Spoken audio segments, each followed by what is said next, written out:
네, 삼성전자가 현지 시간 10일 미국 뉴욕에서 네 번째 폴더블 폰 시리즈를 공개했습니다. 팬데믹으로 끊겼던 오프라인 행사를 약 3년 만에 재개했다는 점에서 큰 의미를 둘 수 있겠는데요. 신제품을 바탕으로 위기에 놓였던 삼성 무선사업부가 경쟁력을 강화할 수 있을지 자세하게 살펴보도록 하겠습니다. 미국 뉴욕 현지에 나가 있는 신인규 특파원과 산업부의 정재용 기자 연결해 보겠습니다. 먼저 정 기자, 신제품 어떤 것들이 나왔는지 소개해 주시죠. 네, 먼저 말씀하신 것처럼 삼성전자가 2020년 2월 샌프란시스코에서 언팩 행사를 개최한 지 정확하게 2년 반 만에 오프라인 행사를 또 개최를 하게 됐습니다. 물론 이번에는 온라인으로 행사를, 그러니까 언팩 영상을 공개를 하고 체험관을 따로 마련해서 이제 제품 실물을 관계자들에게 보여주는 그런 행사를 좀 가졌는데요. 미국 뉴욕에서 이제 10번가의 체험관을 만들어서 국내 언론과 바이어들, 인플루언서들을 초청을 했는데 한 500여 명 정도가 모여들면서 실제로 발 디딜 틈이 좀 없었고요. 런던에서도 비슷한 체험관이 좀 마련이 됐는데 여기에도 300명 정도 되는 인원이 모여들었다고 합니다.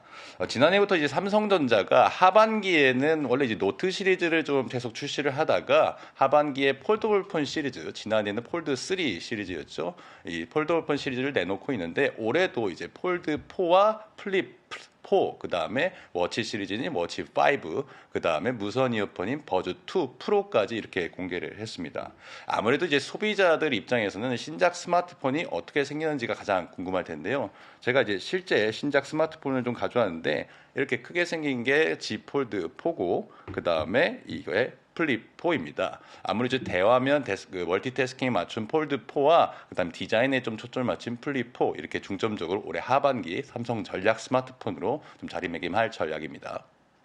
네, 신작 스마트폰 좀 다시 한번 보여주시면 좋을 것 같은데 들어보니까 삼성전자가 올해를 폴더블폰 대중화의 원년으로 삼았다고 하는데요. 제품 경쟁력은 어떻습니까?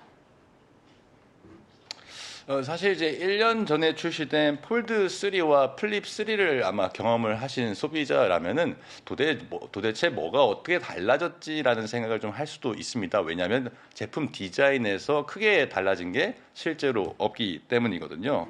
도대체 뭐가 달라졌는지에 대해서는 이제 행사가 시작되기 전에도 유출 사진이 좀 많이 나오면서 좀 지적이 계속 돼 왔었습니다. 그런데 제가 이제 실제 현장에서 실물을 보니까 이 좀 기능을 추가하거나 새롭게 어떤 대단한 기능을 좀 추가하는 것이 아니라 좀 더 완벽한 그전에 지적을 받았던 부분들을 좀 개선하는데 좀 완벽성이 높은 제품으로 폴더블폰 카테고리를 만드는 데 좀 집중한 그런 모습입니다.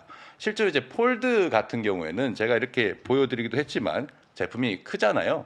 그래가지고 무게가 굉장히 무거웠는데 약 8g, 이 폴드 시리즈는 계속 시리즈를 거듭할수록 무게를 줄여 나가고 있는데 지금 이제 신제품으로 나온 무게가 263g 정도 되는데 아이폰 13 프로 맥스가 230g 정도 되거든요. 그러니까 30g 정도까지 차이를 메우면서 좀 무게 감량하는 데 많이 초점을 맞췄고요. 플립 같은 경우에는 이제 원래 디자인은 좀 호평을 많이 받았었잖아요. 디자인이 예쁜데 대신에 배터리가 너무 빨리 닳아서 살살 녹는다 이런 지적도 좀 있었는데 배터리 용량을 기존의 3,400mAh에서 3,700mAh까지 좀 높이면서 한 12%가량 증량한 그런 모습을 보였습니다. 그리고 이제 폴더블폰만의 이제 고질병이라고 좀 지적이 됐었던 주름도 이번에 힌지 구조를 좀 개선하면서 당기는 힘을 좀 장력을 좀 많이 강하게 만들면서 주름을 좀 개선한 점이 눈에 띄는 차별 포인트라고 좀 볼 수 있겠습니다. 사실 이제 폴더블폰 대중화라는 명분은 삼성전자가 이제 한 2년 전에 폴드 2 시리즈를 내놓을 때부터 계속해서 말을 하고 있었던 건데요. 하지만 이제 폴더블폰이 소비자들한테 이제 인식이 아직까지는 일상생활에서 일상 스마트폰 다가오지 않았기 때문에 아직까지 이루어지지 않았는데 삼성전자는 올해 실제로 노태문 삼성전자 사장이 기자간담회를 통해서 100% 기술 완성도가 자신이 있다고 하면서 좀 올해 많이 판매량을 좀 적극적으로 끌어올리겠다는 그런 비전을 좀 제시를 했습니다. 자, 방금 영상에서도 보셨고 또 배포된 자료와 공개된 영상들을 보면 이번에 비스포크라고 해서 최대 75가지의 색상 조합도 가능하다고 하던데 26일 날 국내에 출시가 되면 저도 한번 체험해보고 싶다는 생각이 듭니다. 갤럭시 언팩 제품들에 대한 내용 먼저 확인을 해봤고요. 이번에는 투자 관점에서 질문을 드려볼게요. 이 폴더블 스마트폰이라는 승부수를 내건 삼성전자를 둘러싼 대외적인 여건이 그다지 좋지만은 않은 것 같은데 신인규 뉴욕 특파원과 연결해 보겠습니다. 자, 신특파원 우선 삼성전자가 내놓은 접는 스마트폰이죠. 이 폴더블폰 스마트폰에 대한 삼성전자의 내부 판매 목표를 짐작할 만한 이야기들이 들리고 있습니까? 네, 현지 시간으로 오늘 정오에 노태문 삼성전자 무선사업부 사장과 기자들이 직접 만나는 자리가 있었습니다. 이 자리에서 나온 이 노 사장의 말을 옮기면요, 이 접히는 스마트폰, 폴더블 스마트폰에 대해서 올해는 1000만 대 이상의 숫자를 꼭 달성할 수 있도록 폴더블로 달성할 수 있는 원년으로 삼기 위해 노력 중이라고 했습니다. 이번에 나온 제품들이 미국 시장에서 본격적으로 먹힐 것이라는 기대감도 드러냈습니다. 미국 시장 소비자들은 상당히 보수적이라서 이 새로운 제품군들을 받아들이는 데 시간이 걸리지만 한번 제품력을 인정하고 나면 그때부터는 본격적인 대량 구매가 이루어진다는 겁니다. 이 과거의 갤럭시 노트 같은 경우도 새로운 폼팩터를 가진 이런 제품들도 네 번째 제품인 노트 4부터는 미국이 최대 시장이 됐던 사례도 노 사장이 상기를 시켰습니다. 비록 노 사장이 이 기자간담회에서 정확한 숫자를 밝히지는 않았지만요. 갤럭시 Z 폴드 4와 Z 플립 4를 통해서 올해 폴더블 10 밀리언 이상의 판매를 달성할 수 있다는 자신감이 내부적으로는 있는 것으로 보입니다. 네, 말씀해 주신 대로 삼성전자 내부의 자신감 혹은 폴더블폰 판매를 늘리려는 노력에 대해서 외부 기관의 전망도 함께 곁들이면 좋을 것 같은데 투자자들이 살펴볼 만한 숫자는 어떤 게 있을까요? 외부 시장 조사 기관 카운터포인트 리서치의 자료를 좀 찾아봤습니다. 카운터포인트 리서치 같은 경우는 삼성전자가 이번에 내놓은 갤럭시 Z 폴드 4와 플립 4 시리즈의 판매량만 900만 대 이를 것이라는 관측을 내놨습니다. 지난해 이 세계 폴더블 스마트폰을 모두 합한 판매량이 900만 대 수준인데 이번에 내놓은 두 가지 전략기기의 판매량이 지난해 전 세계 폴더블 스마트폰을 모두 합한 수준이 될 수 있다는 겁니다. 프리미엄 제품군인 폴더블 시장에서만큼은 삼성전자가 세계에서 초격차 수준의 우위를 유지하고 있습니다.